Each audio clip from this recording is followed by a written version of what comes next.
Welcome to the Soul Archaeology podcast, a space for connection, resonance, witnessing, and learning. Together we'll harvest medicine from the spiral of life, sharing conversations with other embodied humans who have navigated their own initiations and found alignment with their true soul essence. With weekly astrology, energy updates, embodied conversation, and channeled teachings, this is a space for you to land and find resonance with the spiral of your own soul.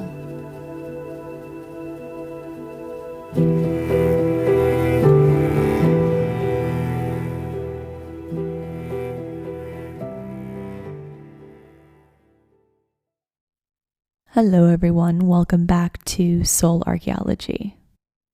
My apologies for not having an episode last week. Some of you may know, some may not, that my sweet angel soulmate dog Arlo passed away on Monday. And I was deep in the grieving process. I had, on Sunday, we were kind of preparing for this to occur and knew that it was coming. And so I took those days to really be present and to be with him, to be with his sweet soul as it transitioned. And I'm not quite ready to talk about it because I'm still very much in the grieving portal. I'm still very much learning a lot from this experience. I feel like I'm transforming so much through this time and feel like I'm just not quite ready to share about it, to share the experience or to really go into the depths of what occurred and how we got there and, the beautiful process because I'm just in it still. So I want to dedicate a whole episode to him because he very much deserves that. And he's been truly my greatest teacher in this life. And I know he'll continue to be, but I don't feel quite ready to share about it because there's just a lot that's still sort of percolating and moving through me. On another note, thank you so much for all of the sweet messages and texts and emails and Instagram messages from you guys. It honestly has been quite wild to see how impactful he's been. I knew that he was incredibly special and I knew our connection was really sacred and powerful, but to have that reflected back to me through so many others is just profound. And I feel so deeply grateful that he chose me to be his partner in this life. So I am, just very touched. So thank you all for the sweet messages. I am still working on getting back to everyone because I've just been, like I said, kind of in this space and trying to honor this space as much as possible. Thank you to all my beautiful clients who were willing to reschedule last week. It's been a really big past few weeks. We actually moved to a new home the week before Arlo passed. So it was just a really big, powerful time. I had been on the same property for 4 years. It was the first property I moved to when I moved to California, moved to Topanga, and then I had lived on 3 different units on that same property. So I had the same landlord, the same type of energy that I had been in for 4 years and that my partner Matt and I had been in for the last 2 years. And it just really served me through a really pivotal point in my life. It carried a very specific energy and frequency and facilitated some of my deepest healing. I mean, I did so much healing and so much sacred work on that property and did a lot of work on the property as well. So it was really time to move on. And that's something I will be covering in my episode about Arlo, about, number one, grieving, but I do believe that there's a lot of complexity that's held within big changes. And there's a lot of grief that can be held within big changes, not only, around the loss of someone or something you deeply love, but also in, even if you're fully on board with a change or a transformation that's occurring, something you're moving through that you're so excited about, or is the right move, you can just feel it in every part of your body. There still can be grief held in change. There can be grief held in leaving a relationship that you deeply care about someone, but you just know it's time to move on. There can be change or grief held in moving or in leaving a job that you dislike, but you've, have attachments to. And so that's just something I always try to honor when I'm navigating a lot of change. I can sometimes feel a bit of anxiety around big change portals, or when I'm really, making a big decision or moving through something. It can be a little, the emotions held within that space can be a little complex for me sometimes. And so I love just giving myself a whole lot of space and grace to just feel what I need to feel within those portals. It's pretty wild to see our moving experience, for example. We were so ready for the next chapter and where we were in our living situation. We had just expired and our time had expired within that space, and it was just time to really move on. And it was tricky finding a spot in Topanga. It's really grown a lot. There are a lot of people moving there from other parts of LA, other parts of the country, of the world. And so the perfect spot sort of fell into our laps, and we were very lucky in that. But I could really feel my discomfort with the change towards the end, and when we were getting into the space of really moving everything out, and I realized a huge chapter was closing, just a gigantic chapter for myself, for my partner, for our family unit, the 2 dogs and us. And I felt like my relationship to Topanga was changing, to myself. And so I just knew, regardless, that this would be a really transformative time. But then to lose Arlo alongside that big change was pretty wild for me. It was, like I said, I'm not going to get into the details because I'm still processing it, and I feel very, very tender, and I'm just really waiting for the time to share the details of him and his passing when I feel fully prepared. But knowing that all of this really coincided with a profound transformation within myself as well, a threshold crossing, a maturation, a really big owning and ending of certain patterns that were cycling, that were repeating for me, and taking back my power and realizing, sort of moving through discomfort and choosing things that are difficult, because they hold transformation that's needed.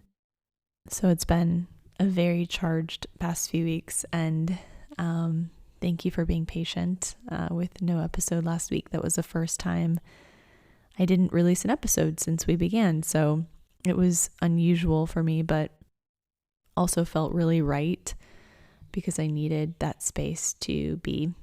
And I always want to record and release things when it feels really truly aligned. So we have a pretty powerful week. We're actually beginning a Mercury Retrograde on December 13th. We have a new moon in Sagittarius on December 12th, which is forming a trine with the North Node in Aries. And we are ending 2023 and beginning 2024 with a Mercury retrograde, which is always interesting. We'll have Jupiter and Mercury retrograde as we cross that threshold. And that threshold is unique anyway. It's not really a natural one. It's not aligned with a specific cycle. It's sort of a man-made threshold, the Gregorian New Year. So it's always interesting, and it can be certainly like acknowledged when we, when there's something specific connected to it. But to feel like there is a sudden rush of newness can be a little bit disorienting, because it's not actually aligned with a natural cycle or a natural new beginning. So I like to say that because we will be, in this Mercury retrograde from December 13th to January 1st, 2024. So we're literally beginning the new year, ending a Mercury retrograde, which is really interesting. And so we'll be in the shadow of that until about January 20th. But I'll talk a little bit about that in the next episode next week. But there's definitely an interesting completion energy with this Mercury retrograde. Mercury's will begin its retrograde through Capricorn. It's at 8 degrees Capricorn right now. And it will, of course, peel back through the first degrees of Capricorn and then back into Sagittarius. So there's a lot of completion energy that's occurring right now. I know for myself, for sure, there's a lot of chapters closing. There's a lot of that similar energy happening with my clients that I'm noticing. So many opportunities to fully complete patterns and cycles. And that's what I'm witnessing right now more than anything, is just these really, really firm opportunities to complete something that you've been cycling through over the last 15 years. Specifically with Capricorn, Pluto completing its transit through Capricorn.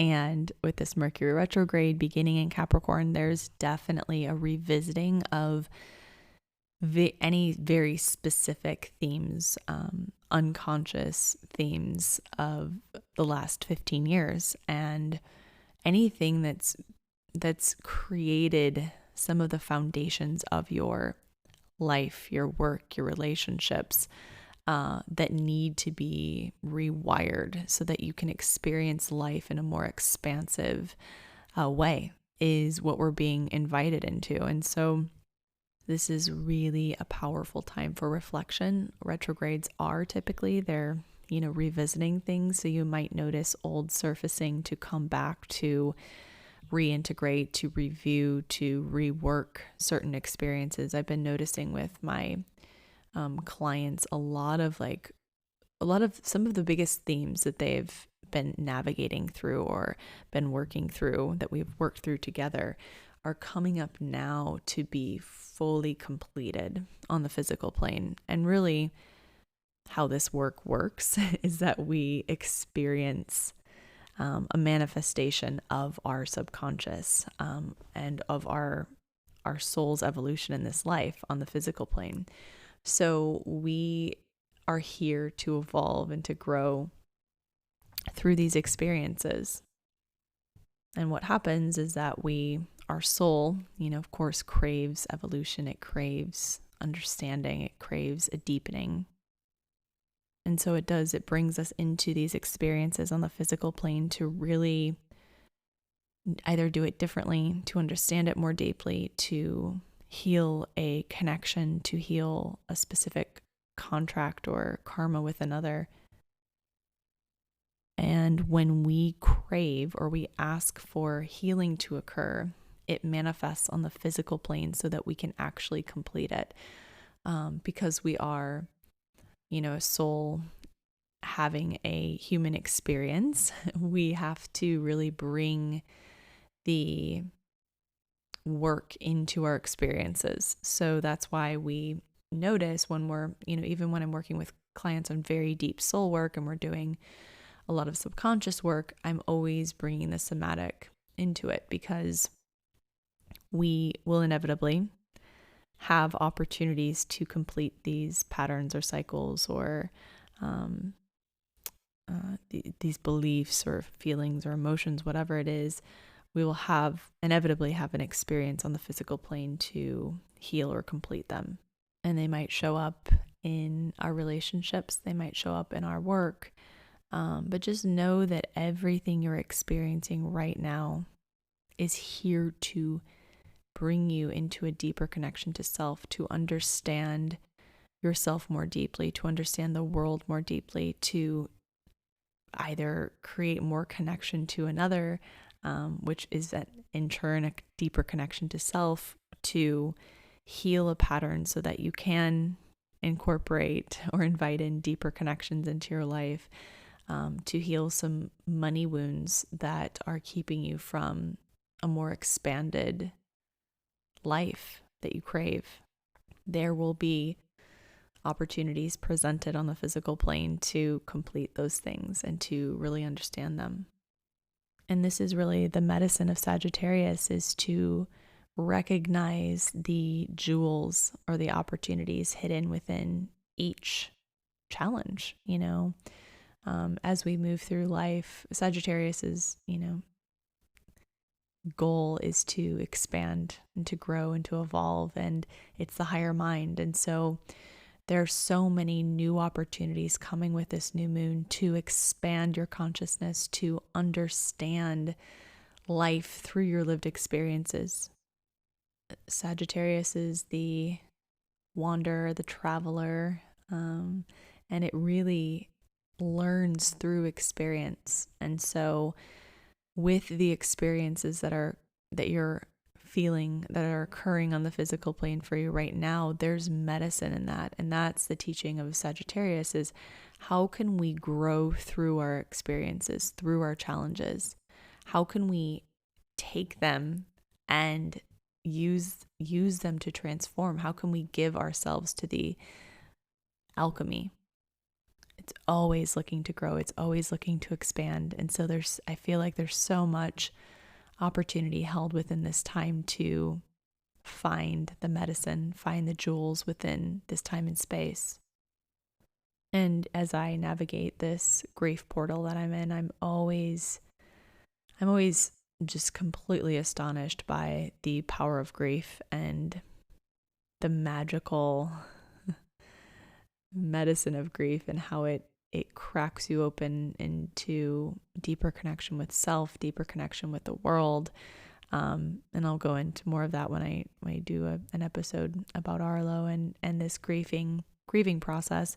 But I'm always exploring the journey of feeling and experiencing everything we need to in order to really emote and to really move through experiences in the present moment, so that we don't carry it within ourselves moving forward.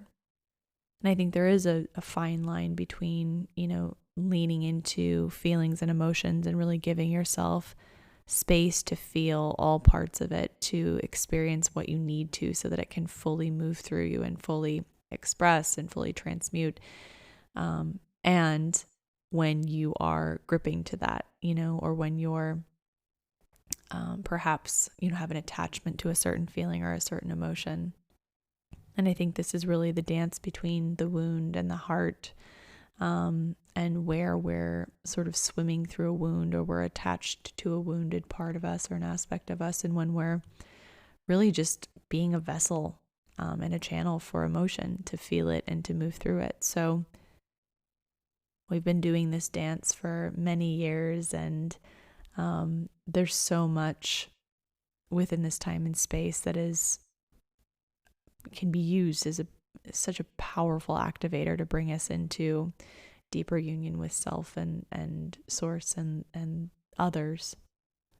And that might require some excavation, that might require some revisiting. I think the next few weeks will be really powerful for that, to just look at what's manifesting for you right now, what's coming forward, what wounds are being activated, what fears are coming forward. There's always a point within the evolutionary process where our fears surface right before we're crossing a threshold. And we are crossing a threshold. We're entering into, a new year, but really more than anything, we're entering into a new Plutonian transit through Aquarius. And at the end of January, that's occurring. And so a lot of what I'm noticing now is this this sort of push and pull with the universe. It's pushing us into experiences. It's forcing us to look at what's present within us. What wound is holding us back from our highest potential?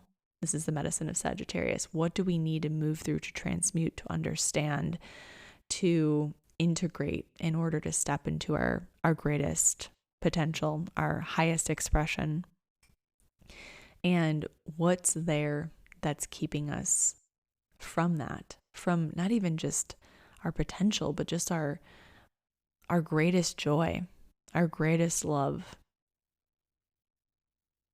And as we near this threshold, of course, a lot begins to surface, because what's happening is we're getting pushed and squeezed. The pressure is beginning to build as we move through this. And I will tell you, the next few years will require an elevated, evolved version of us to be these warriors of light. There's a lot that will occur next year. We have an election in America, and we're seeing more and more surface around darker energies that exist on this planet, and being conscious warriors of light to protect the innocent, to protect the land, its animals, our children.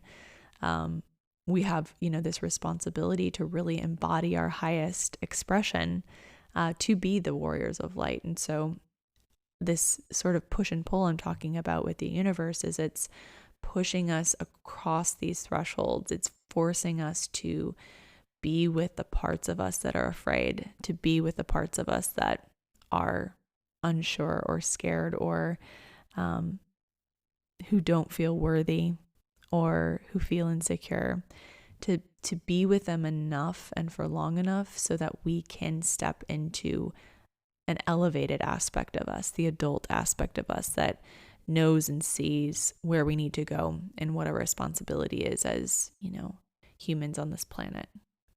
And this is my favorite work. And it's funny because I walk people through transformation and change and evolution every day. That's what I do. I love it so much. I've witnessed incredible things this year with my clients, and I'm always going through my own transformative and maturational portals alongside them.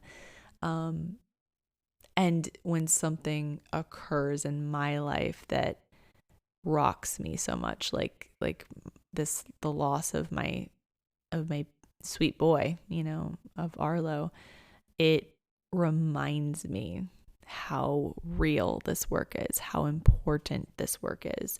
And it makes everything feel a little bit more real. It makes everything feel more sacred. And so I'm really grateful for the opportunity to be so present within this time, and to have the tools that I have to navigate it, and to have the incredible support from my dear friends and family and partner.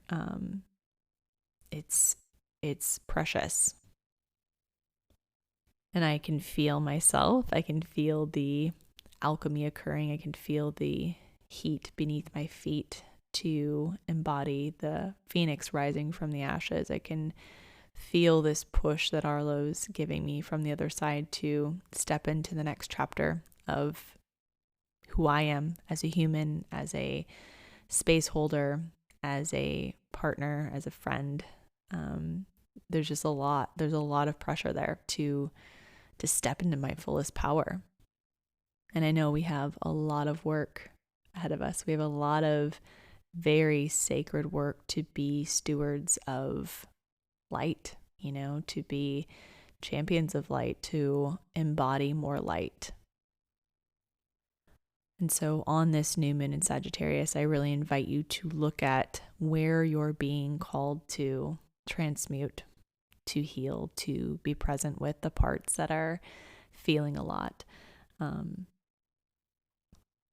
There's so much coming through that is heavily karmic right now as well. As we navigate these change portals, we're also navigating a lot of karmic debris that's been carried in through this lifetime. We are in a quantum leap life. It's where we are here to really take giant steps in our evolution, to jump timelines, to do a lot of deep work in a short period of time. And that's why you can maybe feel and sense that the dial has been cranked on the pressure, why we're invited into such deep work, just one cycle after another, why there's a lot of completion energy happening, almost like, what I'm noticing is clients are having these patterns that they've, been working through, that we've been aware of,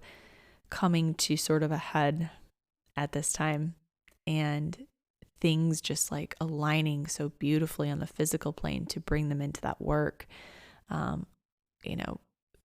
It's really like, this is the time where those cycles are completed, and we want to complete them because we want to step into, a higher aspect of ourselves, in this lifetime. But when we come into this life, we also come in with information and data from past lives. And so when I see that occurring, I see that there's typically, when we have a specific wound or a pattern, it has resonance through ancestry, past lives, and this lived experience. And what I typically notice is that when we have a specific wound or a pattern, it's not usually just from one specific place, because when we carry that data or that information in from a past life, there's typically a thread into our ancestry and into the lived experiences within this life, because that data informs how we show up. It's held within our soul blueprint. So it's there to really shape and form us in this life, to have the experiences we're meant to have. So when I look at a birth chart, I'm seeing what karmic data has been brought in, what ancestral data has been brought in, and what really came into this life to shape you to become who you're meant to be in this life. And that's where we really get into the quantum healing, the shamanic healing around these roots and patterns, so that we can begin to transform from the root and from the base, which has a ripple effect throughout your life. But when we come into this life with karmic data, which we all do, because this is, if you're listening to this, you're here for an evolutionary leap life. And when we come into this life with karmic data, it can feel confusing, right? There might be certain patterns or things that you're experiencing in your life that you can't place. Maybe you can't place it in childhood, or there's, there's not proof of it that's clear in your childhood or even in your ancestry. And sometimes we have, these reactions to certain experiences that feel disproportionate to the experience itself. And that's typically a sign that there is past life data there. And I've had this before in my life, like, certain wounds or experiences that I'm just like, they just feel overwhelming. And there's a little proof in my childhood as to why that would be there, or that would be present. But I know the bulk of it is held in the past life, in my karma within this wound. And so that's where you can really get into that space and start to loosen up some of the threads, to untangle some of the pieces and parts of the roots of this wound. And past life work is fascinating. I see it as a sort of a charge that's held in that wound. And when you can start to loosen up some of that, what occurs on the physical plane is pretty profound.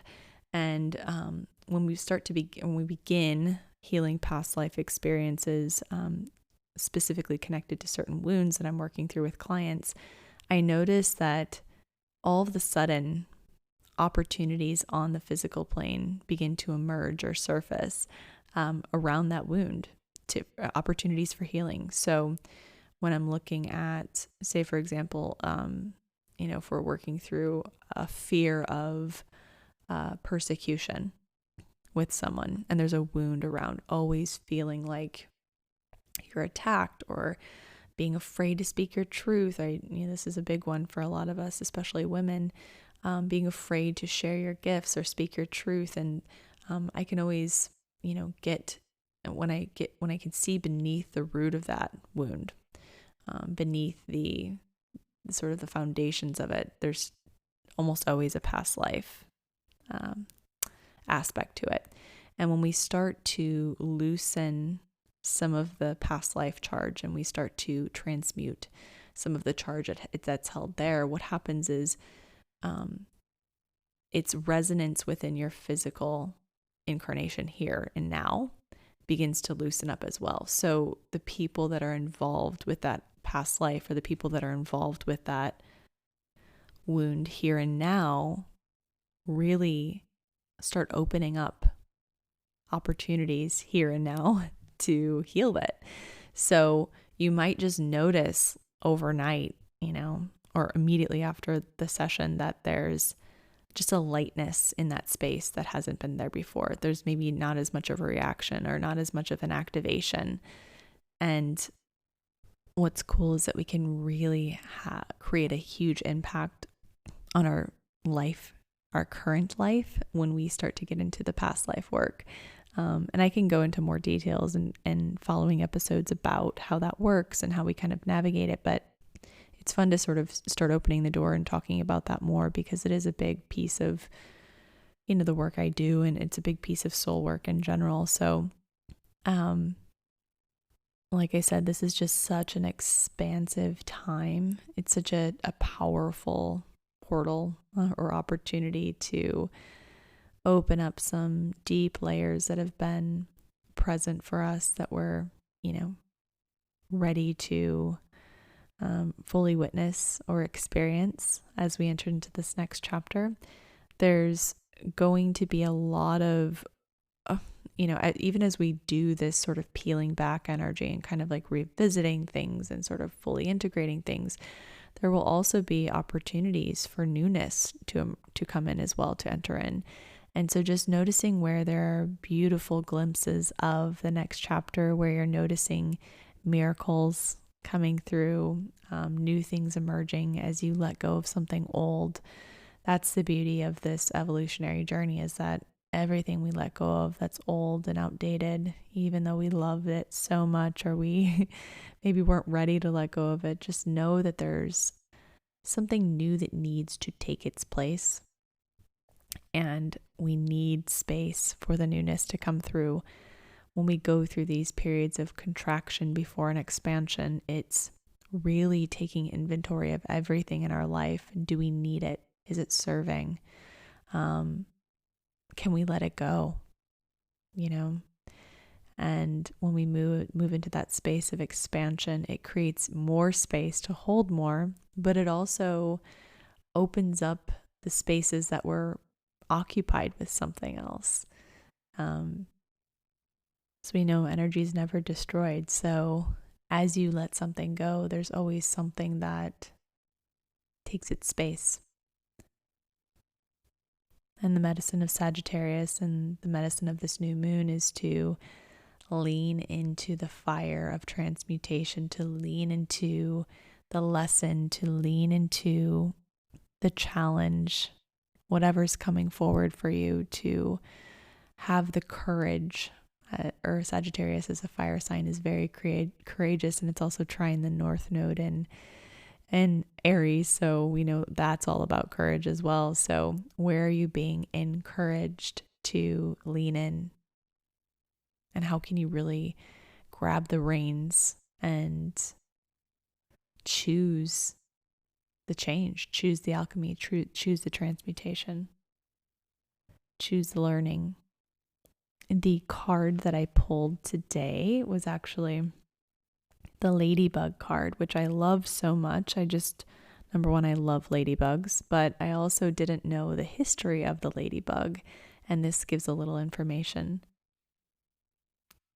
Miracle. When European farmers prayed to Mother Mary for a miracle to protect their vulnerable crops, ladybug arrived to devour the pests. The farmers, surprised that divine intervention could come in such an unsuspecting form, called her Beetle of Our Lady, and we know her now as Ladybug. Ladybug signifies a miracle, but remember, when you expect help to appear in a specific form, her gift can sometimes be overlooked, so keep an open mind.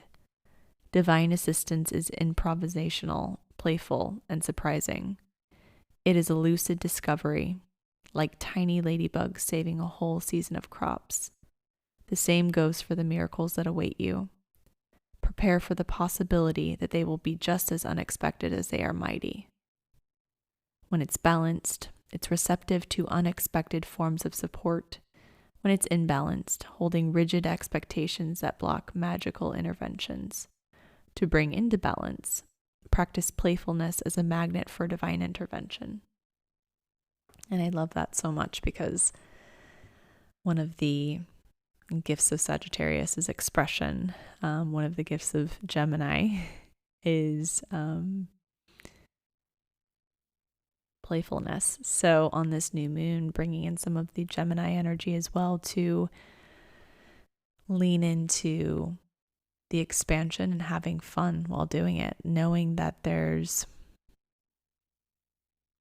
so much more that's possible than what we think, and that where we've placed our horizon, the real horizon is way past that. So there's so much potential for all of the miracles to occur. We simply need to focus on our vibration, raise our frequency to meet those miracles. They're always, always swirling around us. All the potential timelines are there and available for us to meet and to click into. It's about focusing on what we're carrying currently, what we can let go of to meet that frequency and meet that vibration. Thank you so much for being here. Thank you for your patience through this time. I will be doing, like I said, another episode all about just my sweet boy Arlo and his lessons and learnings, his passing, his just the beauty that he brought my life and many others as well. And I'm not sure if it will be the next episode or not. I'm kind of feeling like it might be a few episodes down the line, but I certainly am wanting to share that when it feels aligned. I do have a few spots left for private mentorship in 2024. I've talked a little bit about it in some of my previous episodes, and it's just my favorite way to work with people. It's such a powerful deep dive into a lot of the work we've discussed today, accessing our center of self and reconnecting to that space through shamanic and quantum healing, intuitive healing, evolutionary astrology, inner child work, somatic work. There's a lot of different layers to it, and it's really just a very powerful spirit-guided journey into the center of you to reconnect to that space, to feel more empowered, to feel more inspired by life and by the gifts that you've been given. So I have some opportunities for clarity calls in December and early January. So if you can't find a spot, feel free to email me. I have some limited availability, but I would love to connect with you to see if this is the right fit to work together in this way. It's such a beautiful and intimate way to work together. So thank you so much for being here. Like I said, the messages I've received from listeners and community members it's profound, and I just I'm so grateful that you've been present to you've been present through this chapter that I've been navigating with Arlo and just through life. And I feel like something really beautiful and expansive is emerging on the other side, and I'm just kind of like being present with the emotions and the grief of leaving something so beautiful behind, and experiencing it just shift form in a way, and hold space for something really beautiful and new to emerge. So I'm very excited for the next chapter. I know we have a lot of powerful and important work to do, and I'm just so ready to step into my next phase